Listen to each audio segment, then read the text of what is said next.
తెలంగాణ రాష్ట్రంలో వీళ్ళకున్న ఇప్పుడు భారత రాజ్యాంగం ద్వారా వీళ్ళకి హక్కులు సంక్రమించినాయి, వీళ్ళ జనాభా ప్రాతిపదికన ఇవ్వాల్సింది.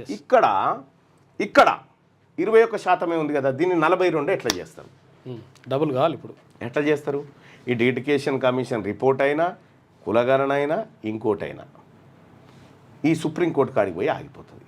ఇప్పుడు తెలంగాణ రాష్ట్ర అసెంబ్లీ తీర్మానం చేసి కేంద్రానికి పంపిస్తే కేంద్రం పార్లమెంట్లో బిల్లు పెడితే అది సాధ్యం.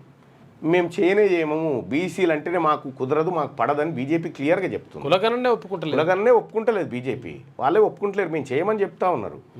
కాబట్టి దీన్ని ఏం చేసిరంటే 21% కాదు 42% రిజర్వేషన్ కాదు, మీకు సీట్లు ఇస్తామని చెప్తా ఉన్నారు. ఈ సీట్లు, ఈ బిచ్చం సీట్లు ఎవరికి కావాలి? దయాదాక్షిణ్యాల మీద ఆధారపడాలి ఇవి తీసుకొని. ఇప్పుడు కాంగ్రెస్ పార్టీ 42% సీట్లు ఇస్తట, దమ్ముంటే బీఆర్ఎస్ బీజేపీ మీరు కూడా ఇవ్వాలని చెప్తా ఉన్నారు. మాకు బిచ్చం ఎందుకు?